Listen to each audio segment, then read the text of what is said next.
नमस्कार मेरे बाल मित्रों। मैं विजय प्रताप सिंह डीएन कमानी उच्च विद्यालय बिष्टुपुर का सेवानिवृत्त शिक्षक आपको अपने साथ जोड़ने की कोशिश कर रहा हूँ। मैं तत्काल वर्ग सप्तम से लेके वर्ग दसम तक के छात्रों के लिए हिंदी व्याकरण का ज्ञान देना चाह रहा हूँ। प्रत्यक्ष रूप से तो मैं वर्ग सप्तम से वर्ग दसम तक के ही छात्रों को पढ़ाऊँगा, लेकिन परोक्ष रूप से वर्तमान में होने वाली जेपीएससी परीक्षा के छात्रों को भी उससे सहायता मिलेगी। मैं आपको ये बताना चाह रहा हूँ कि संस्कृत भाषा सभी भारतीय भाषाओं की जननी है, माता के समान। माता पिता के बारे में जान लेने के बाद बच्चे के बारे में जानना आसान हो जाता है। इसलिए मैं जो हिंदी पढ़ाने जा रहा हूँ उसमें संस्कृत का भी मैं सहयोग लूँगा। आप उसे लिखने की कोशिश करेंगे ताकि मैं बताता जाऊं और आप उसका उच्चारण ठीक से कर सकें। आज मैं पहले दिन समास पढ़ाने जा रहा हूं।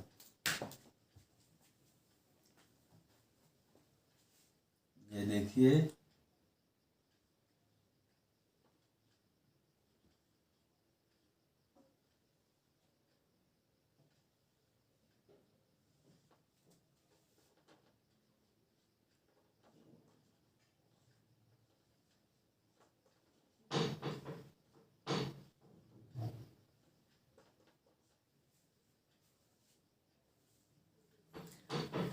परिभाषा सबसे पहले मैं बोल के आपको बता रहा हूं। जब दो या उससे अधिक शब्द या पद अपनी विभक्तियों को छोड़कर, विभक्ति कहने का मेरा तात्पर्य है अपने कारक चिन्हों से रहित होकर, अपने कारक चिन्हों को छोड़कर आपस में मिलते हैं, तो ये मिलने की क्रिया समास कहलाती है। पुनः जब दोनों पदों को अलग किया जाता है तो ये अलग होने की क्रिया विग्रह कहलाती है। संधि में अलग करने की क्रिया विच्छेद होती है, जबकि समास में अलग करने की क्रिया विग्रह कहलाती है। याद रखें, समास के साथ विग्रह और संधि के साथ विच्छेद। जब दो पद आपस में मिलते हैं तो मिलने से जो एक नया पद बनता है उसको सामासिक शब्द या सामासिक पद कहते हैं। संस्कृत में मैं इसको लिख रहा हूं, परिभाषित कर रहा हूं।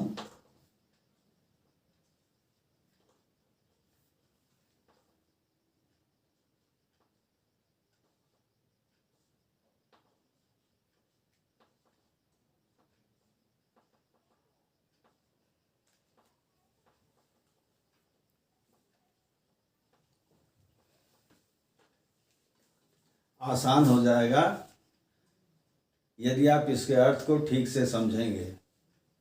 एक पदी भावः समासः।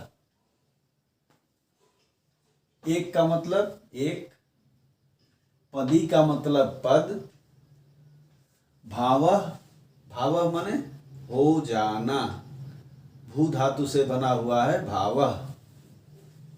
एक पद हो जाना समास कहलाता है। तात्पर्य यह कि जब अनेक पद, अनेक शब्द आपस में मिलकर एक बन गए, एक शब्द हो गए, एक पद बन गए, तो उसको समास कहते हैं।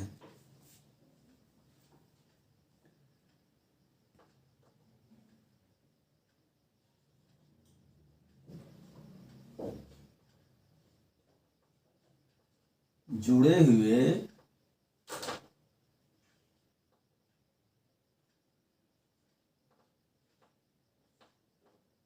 पदों को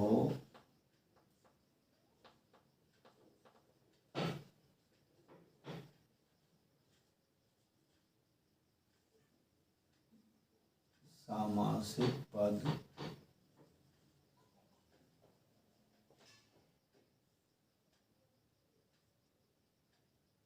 कहते हैं। पहले मैं पद को परिभाषित कर रहा हूं। एक होता है शब्द और दूसरा होता है पद। उससे भी थोड़ा सा आगे आपको खींच के ले जाऊं। पहला होता है वर्ण। वर्ण क्या है? जिनका खंड न किया जा सके, जो अखंड हैं उनको वर्ण या अक्षर कहा जाता है। संस्कृत में इसको कहते हैं न क्षरन्ति अक्षरः।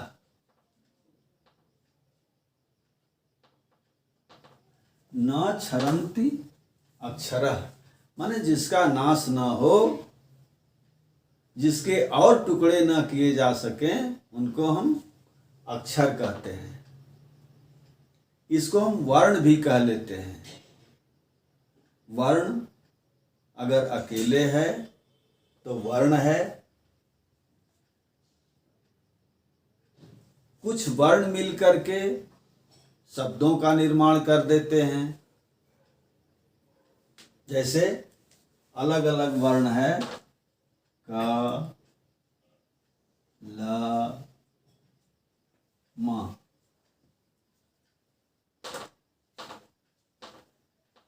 तीनों जुट गए तो कलम बन गया। ये कलम जो है शब्द हो गया।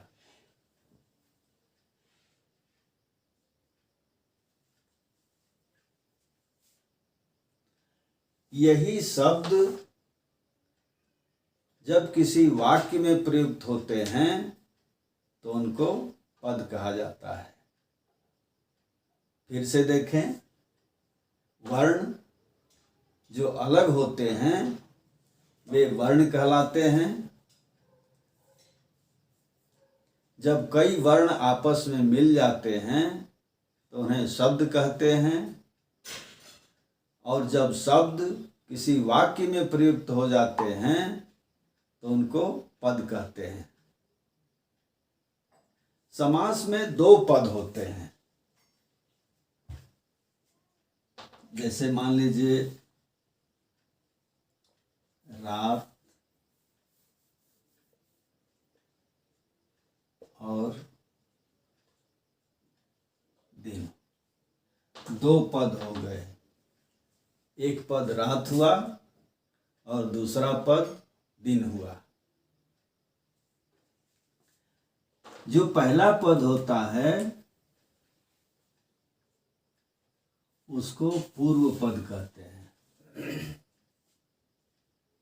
और दूसरे पद को, ये जो दिन है दूसरा पद, इसको उत्तर पद कहते हैं।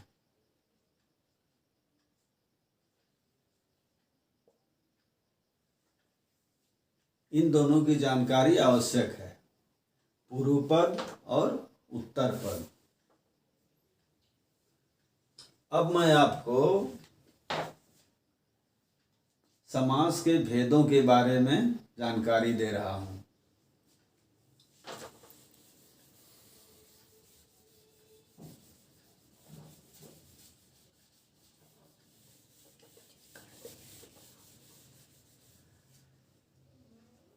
इसके लिए मैं एक संस्कृत का श्लोक लिखूंगा जो समास के सारे भेदों को, उसकी परिभाषा को और उसके उदाहरण को संक्षेप में, छोटे में, समास में सारी बातें, समास में मैं समास की सारी बातें बता रहा हूं आपको। ध्यान दें।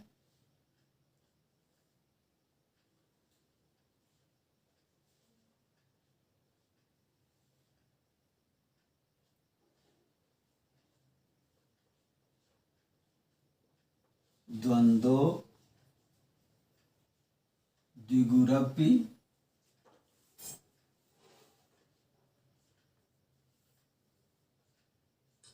चाहम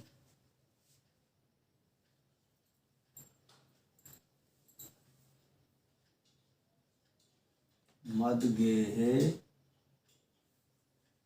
द्वंद्व द्विगुरपि चाहम।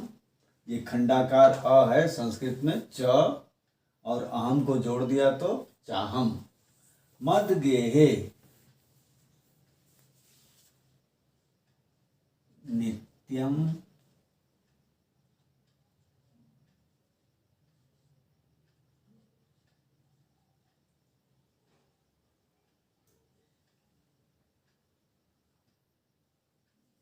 नित्यम जोड़ अव्ययी भाव, दोनों को मिला दिए हम तो नित्यम अव्ययी भाव।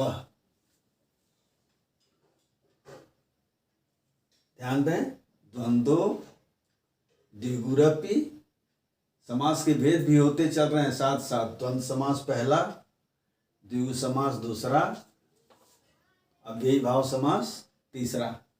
एक पंक्ति में 3 समास।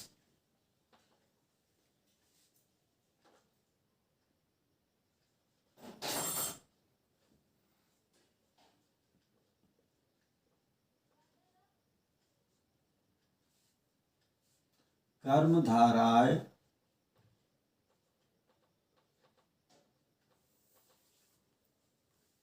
तत्पुरुषः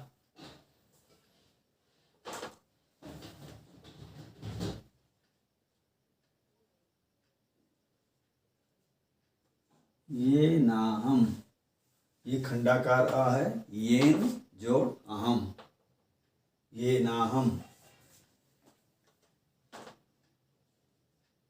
श्याम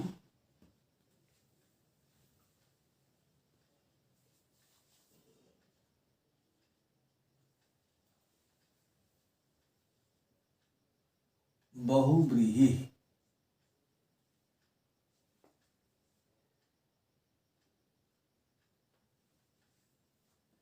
कर्मधाराय तत्पुरुषः ये नाहम श्याम बहुव्रीहि।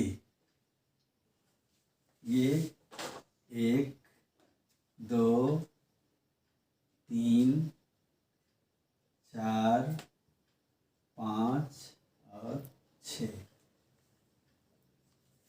तात्पर्य यह कि समास के कुल 6 भेद हैं। भेदों के भी उपभेद हैं, लेकिन मुख्य रूप से समास के 6 भेद हैं। अब मैं बारी बारी से इनकी परिभाषा बताऊंगा, आपको उदाहरण भी बताऊंगा। सब कुछ बताने से पहले मैं आपको एक कथा सुनाऊंगा, लघु कथा, और कथा में ही सारी बातें क्लियर हो जाएंगी। क्योंकि कहानी आप लोगों को ज़्यादा याद रहती हैं, इसलिए कहानी के साथ साथ पठन पाठन वाचन सब। पहला नंबर दिया हुआ है द्वंद्व समास।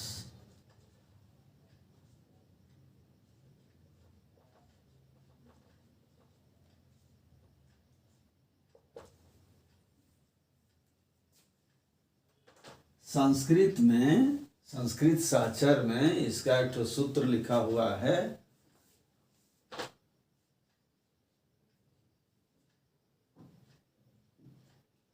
चार्थे द्वंद्व। चार्थे द्वंद्व माने च अर्थे, ध्यान से सुने, च अर्थे द्वंद्व। च माने संस्कृत में च माने और होता है, अर्थे माने अर्थ में, च के अर्थ में माने और के अर्थ में द्वंद्व समास होता है।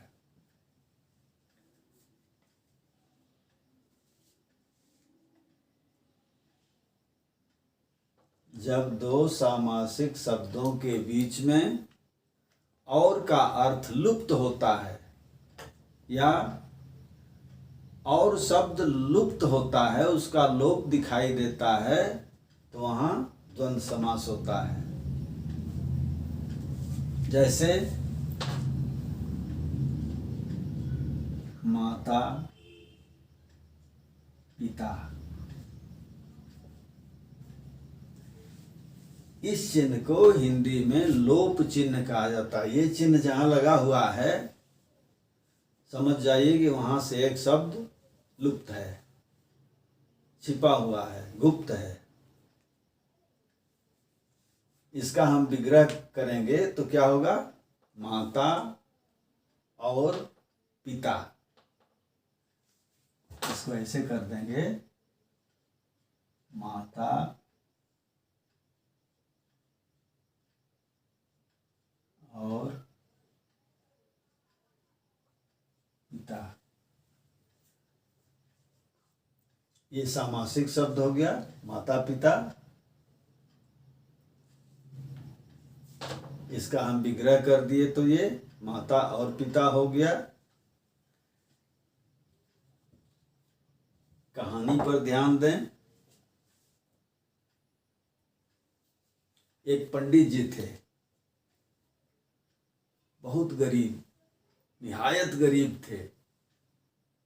रोज मांगते थे, रोज खाते थे। दूसरे समय का इंतजाम नहीं हो पाता था। पंडिताइन उनको रोज कोसती रहती थी कि जब रोज मांगना ही है, रोज खाना ही है, तो किसी ऐसे आदमी से मांगो जो कम भी दे तो ज्यादा दे। माने अगर किसी बहुत बड़े अमीर आदमी के यहाँ मांगने जाते हैं तो ये आशा रखते हैं कि कम भी देगा तो, भिक्षा भी देगा तो 100 रुपया लेगा। तो पंडिताइन इसी मानसिकता की सूचक हैं। वो बोल रही हैं अपने पति को कि किसी ऐसे आदमी के यहाँ मांगने जाओ जो कम भी दे तो ज़्यादा दे। एक ही बात कहते कहते पंडित जी के मन में आ गया, चलो अपने देश के राजा के यहाँ चलते हैं, उन्हीं से मांगते हैं। पंडित जी सुबह सुबह निकल पड़े, राज दरबार में पहुँचे। तो आपको मालूम है, आजकल अगर किसी मंत्री से मिलना हो तो सबसे पहले उससे पीए से मिलना पड़ता है। पहले जमाने में राजा से मिलना है तो उसके मंत्री से मिलना पड़ता था। और जो मंत्री होता था वो कौवा से भी चालाक होता था। दूर से देख के ही, लिफाफे को देख के ही मजमून समझ जाता था। पंडित जी को देखा, टीका फांदा लगाए हुए हैं, आ रहे हैं सवेरे सवेरे, समझ गया कि ये जो है कुछ न कुछ मांगेगा जरूर। पंडित जी पहुंचे तो इनको देखते ही मंत्री एक बात बोला,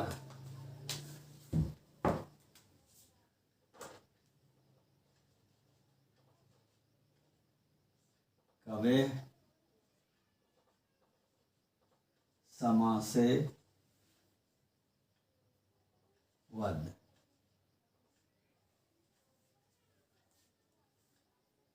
राजा को भी कहीं जाने की हड़बड़ी थी, तैयारी कर रहे थे। मंत्री तुरंत बोला, कवे समासे वद।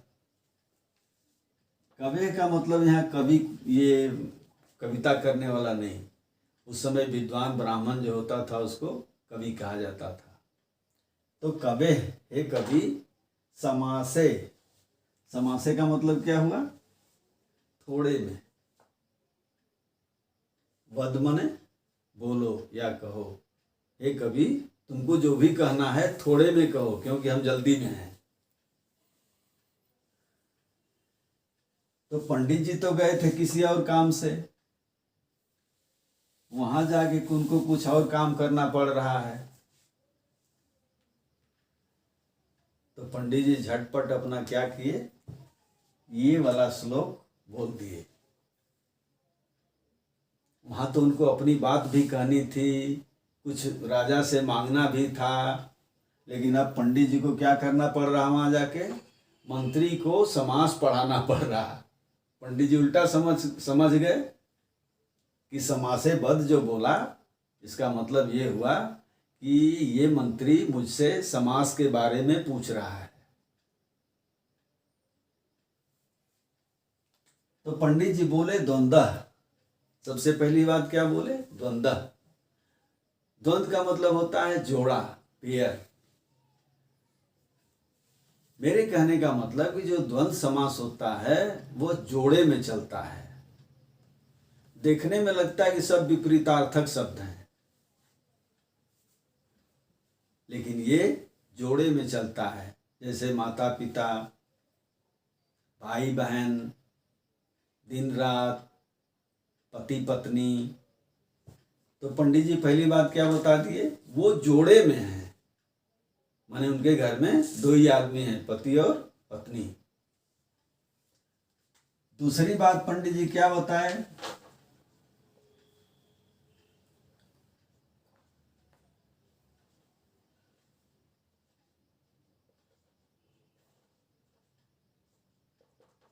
द्विगु समास। अब देखिए यहाँ द्वि माने दो, गु माने गायें, द्वंद्वो द्विगु अपि, अपि माने भी, द्विगु अपि, दो गायें भी। माने मंत्री जी से बोले, ये मंत्रीवर, हम लोग दोनों पति पत्नी हैं और मेरे घर में दो गायें भी हैं। अब मैं सूत्र दूं इसका,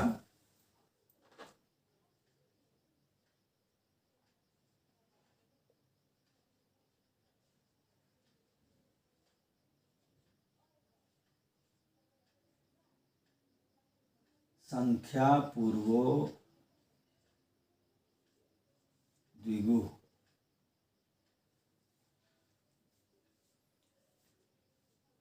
इसको हम उल्टा भी करके पढ़ें, उल्टा करके पढ़ने में समझने में आसान होगा।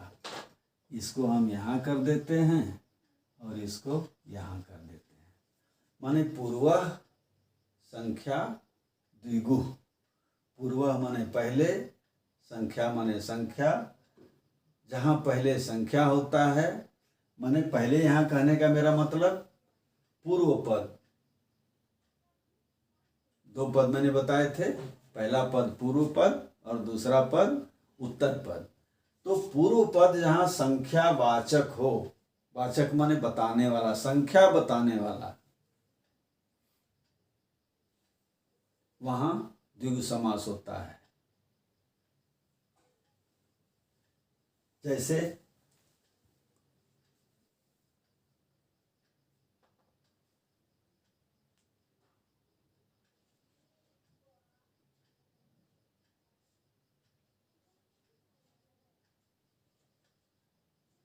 त्रिभुज, इसका हम विग्रह करेंगे तो त्रि जोड़ भुज, या ऐसे कह लें तीन भुजाओं का समूह। जहाँ तीन भुजाओं का समूह हो उसे हम क्या कहेंगे, तीन, चूंकि पहला पद है संख्यावाचक, इसलिए द्विगु समास हो गया। जैसे हम कह लें चौराहा,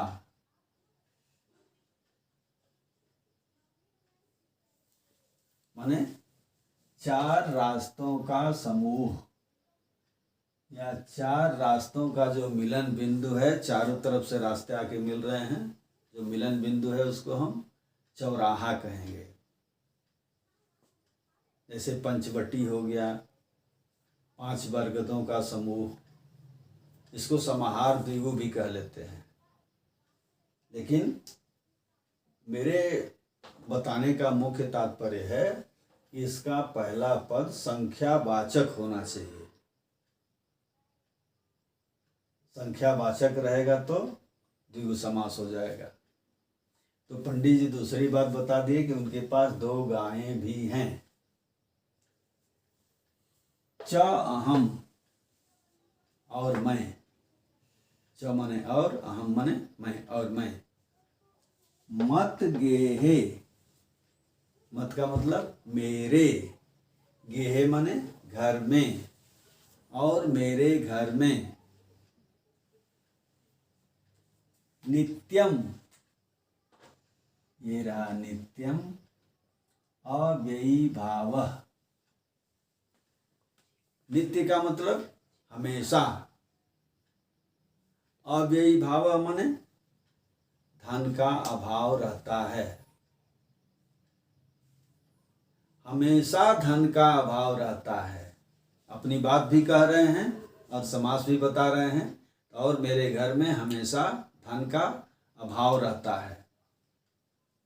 अब इसमें देखिए तीसरा समास हो गया अव्ययी भाव समास।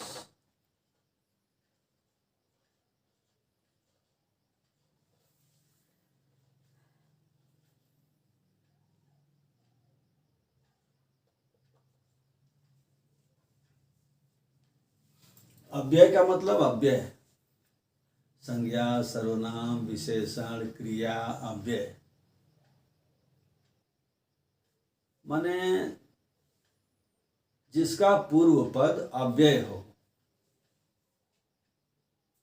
वह अव्ययी भाव समास होता है। इसका सूत्र मैं लिखूं,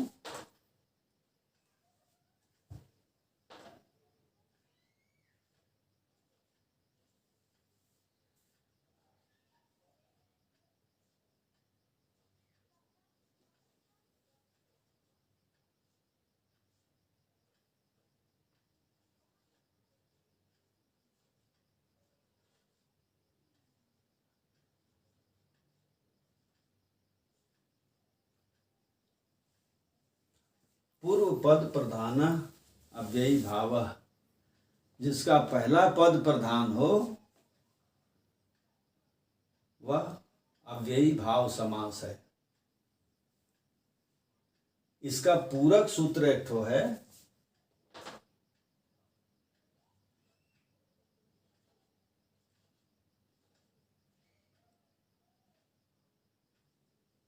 उभय पद। उभय पद का मतलब दोनों पद, पूर्व पद और उत्तर पद।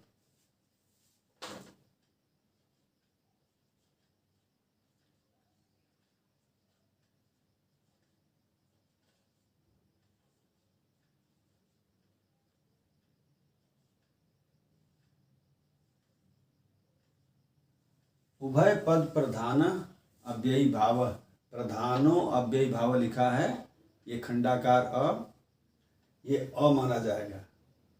तो उभय पद प्रधान अव्ययी भाव, जिन सामासिक शब्दों के दोनों पद प्रधान हो वह अव्ययी भाव समास कहलाता है। जैसे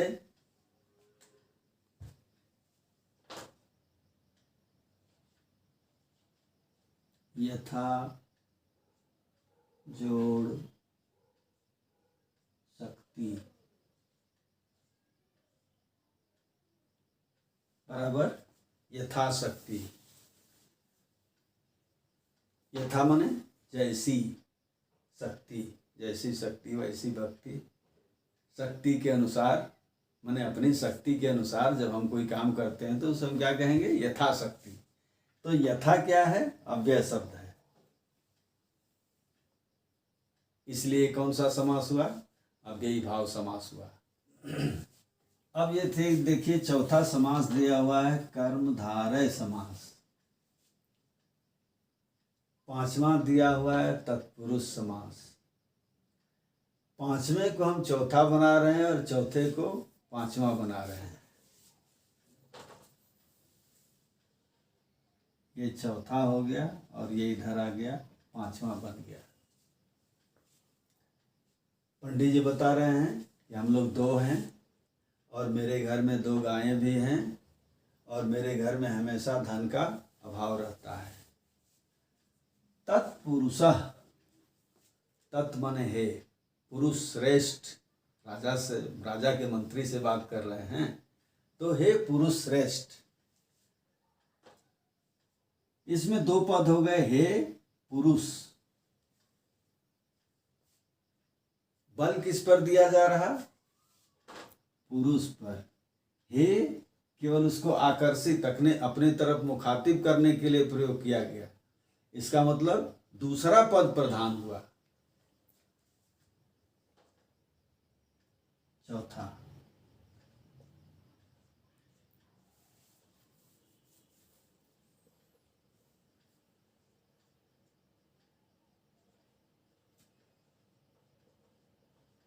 तत्पुरुष समास।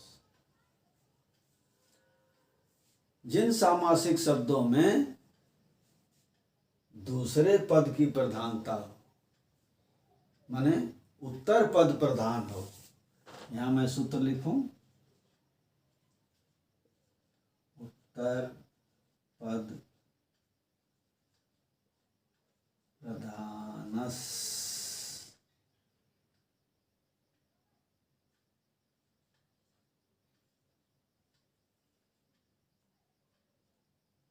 तत्पुरुषः, उत्तर पद प्रधानः तत्पुरुषः। ये प्रधान हो जाएगा ना, तो प्रधानस तत्पुरुषः, विसर्ग जब हट जाएगा तो विसर्ग का स हो जाता है, तो प्रधानस तत्पुरुषः। उत्तर पद की जिसमें प्रधानता हो वह तत्पुरुष समास। उदाहरण भी पंडित जी साथ साथ देते जा रहे हैं। इसलिए हे महापुरुष, इसलिए हे पुरुष।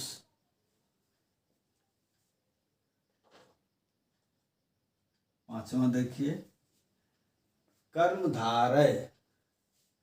नाम मैंने बताया, कर्मधारय समास।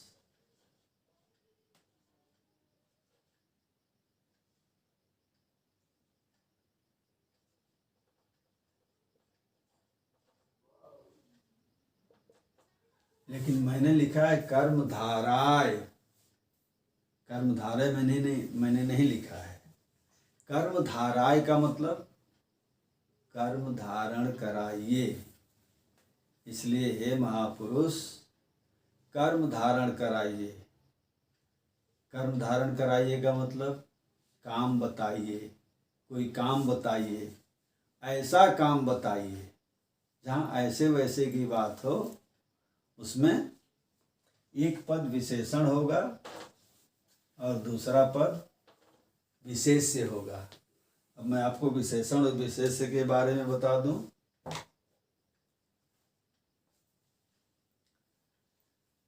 जो शब्द संज्ञा अथवा सर्वनाम की विशेषता बताने के लिए प्रयोग किए जाते हैं उनको विशेषण कहा जाता है। फिर से सुनिए, जो शब्द संज्ञा अथवा सर्वनाम की विशेषता बताने के लिए प्रयोग किए जाते हैं उनको विशेषण कहा जाता है। और संज्ञा तथा सर्वनाम शब्दों को विशेष्य कहते हैं। माने जिनकी विशेषता बताई जाती है वो विशेष्य होते हैं और जो विशेषता बताने वाले शब्द होते हैं वो विशेषण होते हैं। एक बार फिर से सुनिए, जिन शब्दों के द्वारा किसी संज्ञा या सर्वनाम शब्द की विशेषता बताई जाती है वह विशेषण होता है तथा वह संज्ञा और सर्वनाम शब्द विशेष्य होते हैं। माने जिनकी विशेषता बताई जाती है वो विशेष्य कहलाते हैं तथा जो विशेषता बताने वाले शब्द होते हैं उनको विशेषण कहते हैं। इसी क्रम में मैं आपको बता दूं, एक प्रविशेषण भी होता है। जैसे यहाँ से हट के मैं दे रहा हूं आपको।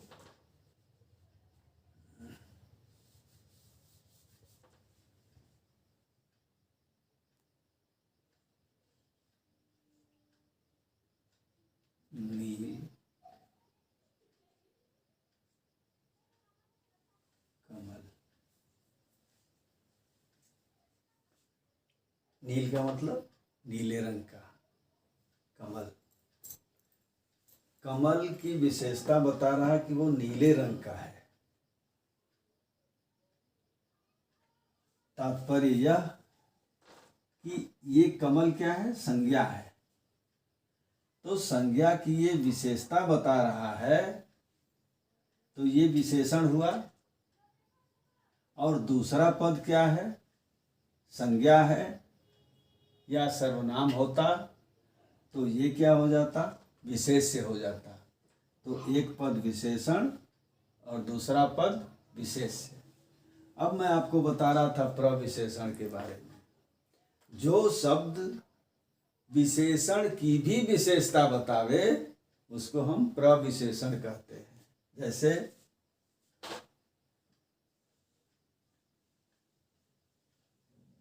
बहुत तेज हवा चली। बहुत तेज हवा चली। इसमें हवा विशेष्य हुआ, संज्ञा है। तेज चली विशेषण है, हवा की विशेषता बता रहा। बहुत शब्द क्या है? ये प्रविशेषण है, क्योंकि यह विशेषण की भी विशेषता बता रहा है। प्रविशेषण, इसको हम प्रविशेषण कहेंगे।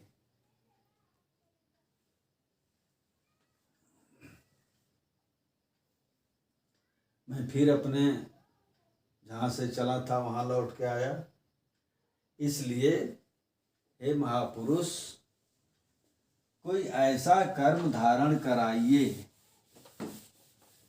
उदाहरण देखे ना, यही कोई ऐसा कर्म धारण कराइए। उदाहरण में जैसे देखिए,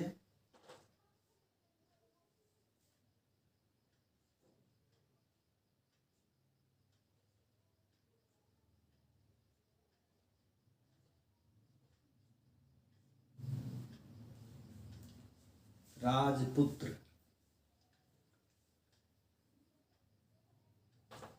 मुख्य क्या है? पुत्र। राज क्या है? राजा का पुत्र। माने एक विशेषण हो गया और दूसरा विशेष्य हो गया। कर्मधारय समास हो गया। तो हे महापुरुष,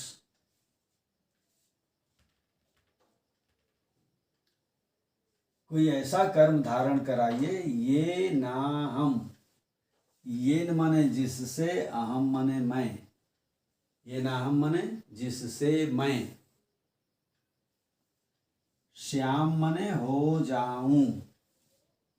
श्याम माने हो जाऊं।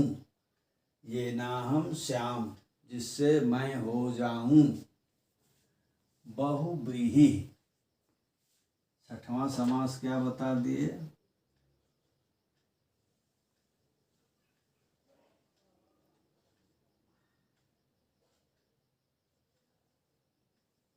बहुव्रीहि समास।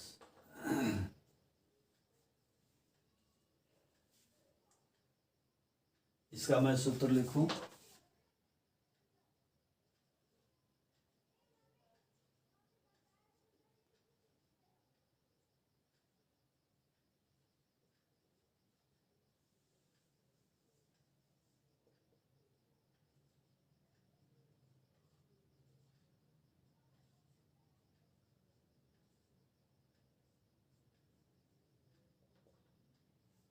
अन्य पद प्रधान बहुव्रीहि। फिर पीछे चलिए, दो पद, पूर्व पद और उत्तर पद। इसमें दे रहा अन्य पद, न तो पूर्व पद और न ही उत्तर पद, बल्कि एक तीसरा पद प्रधान हो जाए, वह बहुव्रीहि। पंडित जी क्या कह रहे हैं? ये नाहम श्याम, जिससे मैं हो जाऊं बहुव्रीहि। बहु का मतलब अधिक, व्रीहि माने धन, जिससे मैं अधिक धन हो जाऊं। अब आप सोचिए पंडित जी क्या कहना चाह रहे हैं? अधिक धन हो जाऊं? नहीं, पंडित जी कहना चाहते हैं धनवान हो जाऊं। इसका मतलब न तो इसका पहला पद प्रधान हुआ और न ही दूसरा पद प्रधान हुआ, बल्कि एक तीसरा पद आकर के वहां मुख्य हो गया। तो इस समास को हम क्या कहेंगे? बहुव्रीहि समास। उदाहरण भी इसी में हो गया। जैसे उदाहरण मैं दे दूं आपको,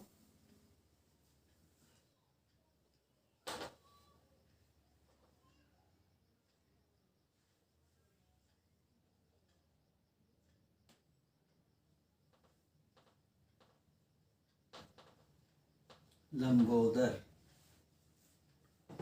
विग्रह करेंगे इसका तो क्या होगा? लंब जोड़ उदर। लंब माने लंबा, उदर माने पेट। जिसका पेट लंबा हो अर्थात लंबोदर। लेकिन लंबोदर शब्द सुनते ही हम लोग के दिमाग में वो एक ठो सूंड वाला भगवान आ जाते हैं, गणेश भगवान। तो न तो बहु माने, न तो लंब माने गणेश हुआ और न ही उदर माने गणेश हुआ। इसका मतलब एक तीसरा पद आकर के प्रधान हो गया, इसलिए हम इसको क्या कहेंगे? बहुव्रीहि समास।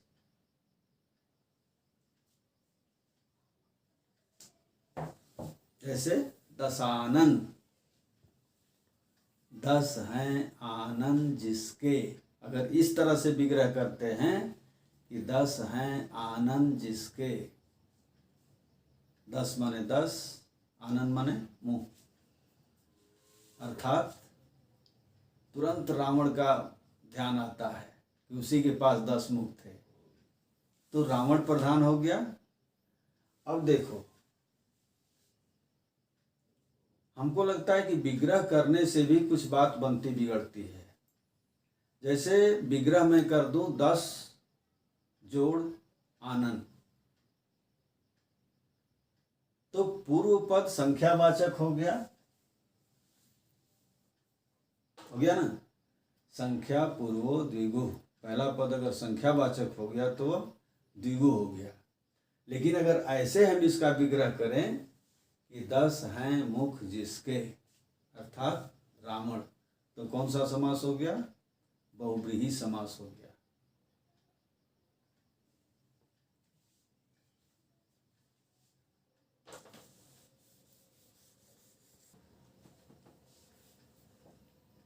मैंने शुरू में आपको बताया था कि समास, उनके उपभेद भी हैं, बहुत सारे उपभेद हैं। मैं केवल मुख्य भेद के बारे में आपको बता रहा हूँ। लेकिन मुख्य भेद में भी उपभेद में 2 ठो महत्वपूर्ण है।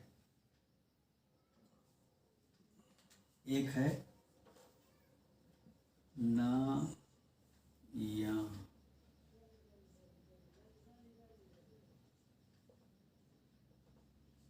नए समास, नए समास। ये तत्पुरुष समास का भेद है। नए समास मतलब ये कि जिन सामासिक शब्दों का पूर्व पद, पहला पद नकारार्थक होता है, वह नए समास कहलाता है। इसको नए तत्पुरुष भी कह लेते हैं। पूर्व पद नकारार्थक। दूसरा शब्द है, दूसरा समास है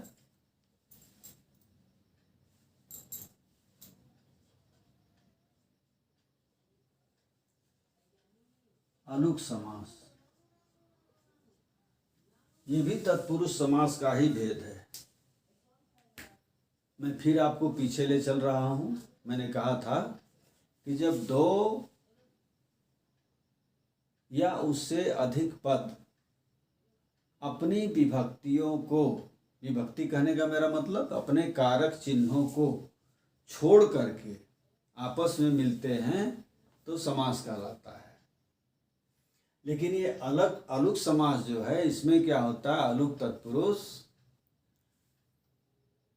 इसमें दो सामासिक पद, दो सामासिक शब्द अपनी विभक्तियों को यानी अपने कारक चिन्हों को बगैर छोड़े आपस में मिल जाते हैं। कारक चिन्हों के साथ कारक चिन्हों को साथ लेके मिलते हैं, इसको अलुक समास कहते हैं। जैसे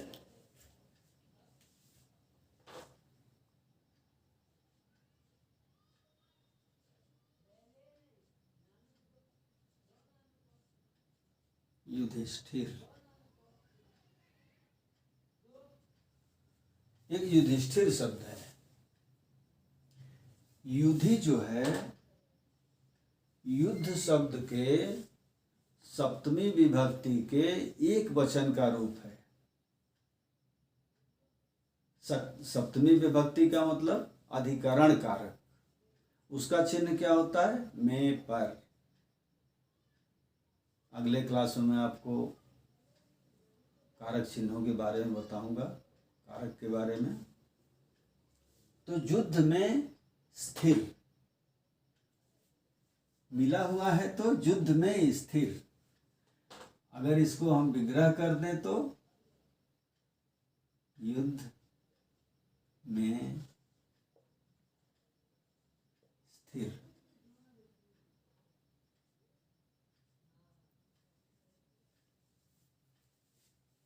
युद्ध में स्थिर अपने कारक चिन्ह के साथ ये मिला हुआ है, इसलिए इसको हम क्या कहेंगे, अलुक समास या अलुक तत्पुरुष। ठीक, आज मैं आपको विद्यादान देना रोक रहा हूँ। मेरे प्रिय मित्रों, मैंने जो विषय वस्तु आपको दी, यदि वो आपको अच्छी लगी हो तो इस वीडियो को लाइक कर दें और विषय वस्तु को अपने तक ही सीमित नहीं रखें, बल्कि उसको अपने दोस्तों के साथ शेयर करें। और मुझसे जुड़े रहने के लिए इस चैनल को सब्सक्राइब कर दें।